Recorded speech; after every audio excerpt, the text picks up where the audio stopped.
Redoubler d'efficacité, c'est une priorité à Singapour. Ce petit territoire a besoin d'innover pour continuer à se développer, lutter contre sa vulnérabilité au changement climatique et accompagner au mieux une population parmi les plus vieillissantes au monde. Les autorités s'appuient donc sur les outils numériques pour améliorer la planification urbaine, avec une approche très pragmatique dans l'interaction avec les citoyens, et notamment dans les transports, comme l'explique Fabien Clavier. Cet urbaniste travaille dans la cité-État depuis 6 ans. Quand on prend le bus à Singapour, on voit des petites affiches qui disent voilà, si vous utilisez votre Easy Card, vous contribuez en termes de données à améliorer le service public parce que les opérateurs vont mieux comprendre la fréquentation, les habitudes des gens. Il y a beaucoup de plateformes en fait, pour modéliser tout le réseau, potentiellement la fermeture d'une voie ou la fermeture d'une ligne, etc., ou l'ouverture d'une nouvelle ligne, voilà, pour évaluer un petit peu l'impact sur les déplacements domicile-travail. Donc ça, clairement, c'est très intégré dans la logique Smart Nation.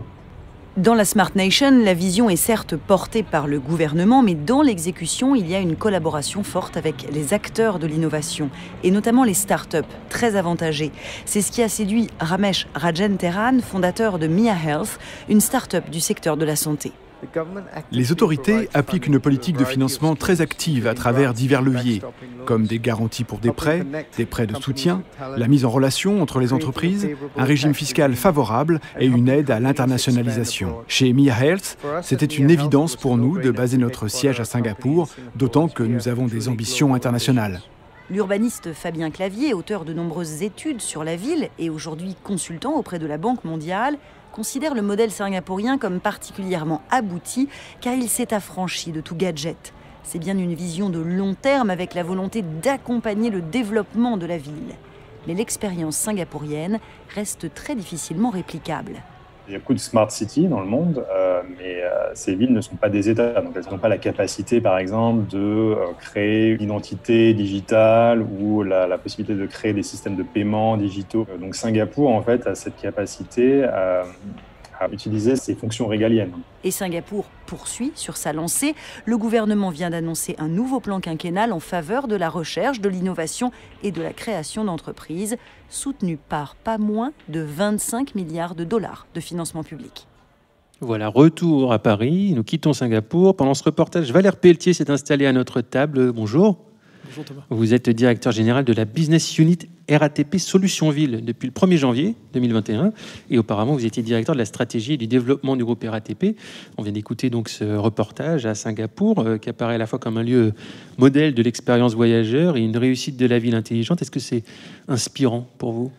Alors oui, c'est un très bon exemple, Singapour. Alors c'est une ville qu'on connaît bien, nous, le groupe RATP. On y est présent, on a des équipes de RATP Dev sur place.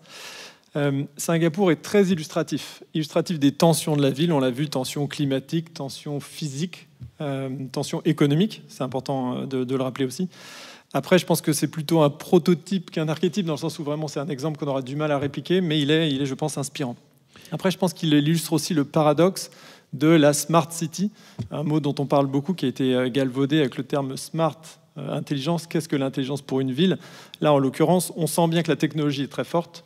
Notre conviction à nous, basée sur notamment notre ADN, c'est de dire que la technologie, on ne l'utilisera pas à tout crin, il faut qu'elle soit bien au service de la qualité de vie en ville.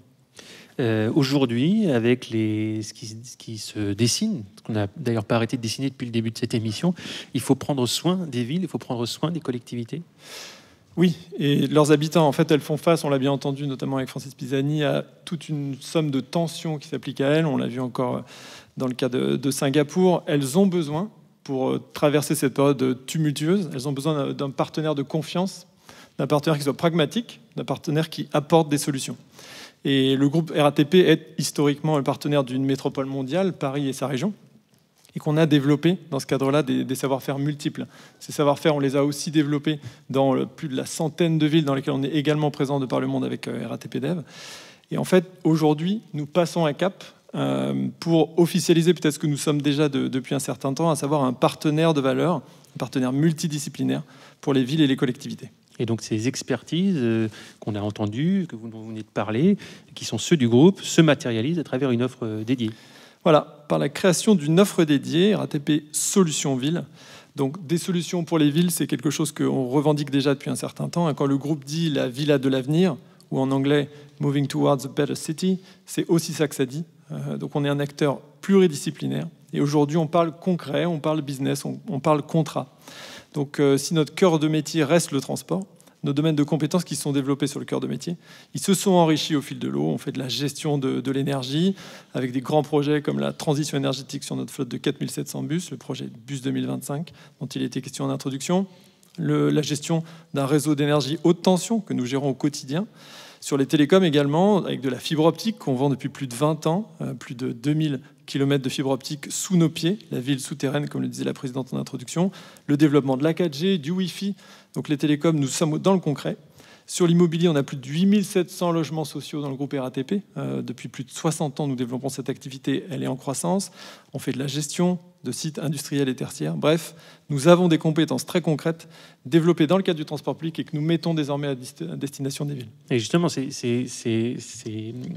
talents-là préexistaient dans le groupe. Pourquoi leur donner une nouvelle étiquette, un nouveau chapeau et pourquoi maintenant? Pour deux raisons. D'abord parce qu'elles vont prendre de l'ampleur, on va parler d'ambition qui se décuple, et aussi parce qu'il nous faut être lisible vis-à-vis des clients. Donc solution ville, c'est lisible, ça dit ce que ça fait ce que ça dit, on apporte des solutions aux villes. Alors bien sûr, nous bâtissons depuis l'existant, c'est important de rappeler que cette offre de solutions, elle va intégrer le meilleur des activités que font déjà nos filiales, 4 filiales à retenir, RATP Habitat, notre filiale qui fait du logement social, logement intermédiaire, accession, RATP Real Estate qui fait de la gestion immobilière, RATP Connect, la ville connectée, la connectivité, et RATP Capital Innovation, dont il était question plusieurs fois tout à l'heure, qui investit dans des innovations urbaines. Donc nos clients pourront profiter de ces savoir-faire intégrés pour la ville. Et maintenant, c'est l'urgence, en tout cas c'est maintenant que ça se joue. Alors, je pense que c'est important de dire qu'on est au croisement en fait, de deux tendances. C'est la rencontre d'un besoin marché. On l'a vu, les villes, et ça s'intensifie. Nos projections, nos analyses montrent que dans les 20 ans qui viennent, ça va aller, ces ruptures vont s'accumuler. Donc un besoin marché fort, parce que la qualité de vie, on l'a beaucoup entendu juste avant, l'inclusion et la qualité de vie est vitale et fondamentale. Donc ce besoin marché, il est maintenant.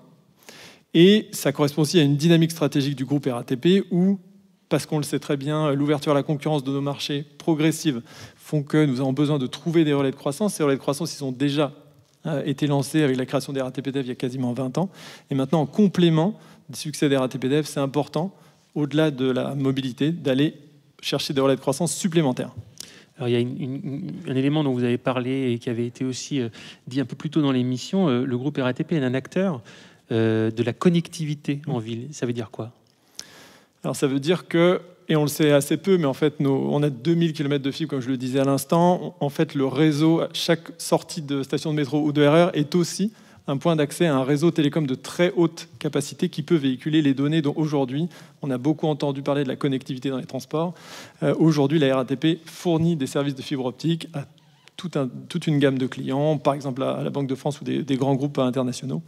Grâce à ce réseau de fibre, elle fournit aussi la 2G, 3G, 4G et à terme fournira la 5G. Donc on voit que c'est un des talents pas souvent si connus que nous avons dans le groupe RATP. On peut aussi citer le sujet du logement social que j'évoquais à l'instant, qui illustre très bien le propos juste avant de la ville inclusive.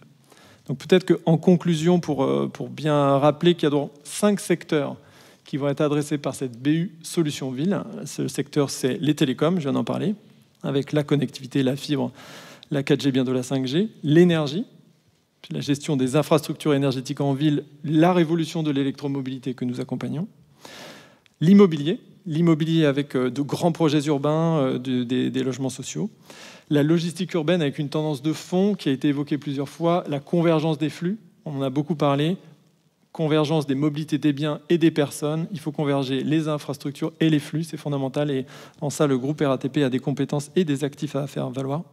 Et 5e secteur, les nouvelles mobilités, avec des investissements également qui ont été cités. Je ne reviendrai pas dessus sur Cityscoot, Zenpark, Klaxit.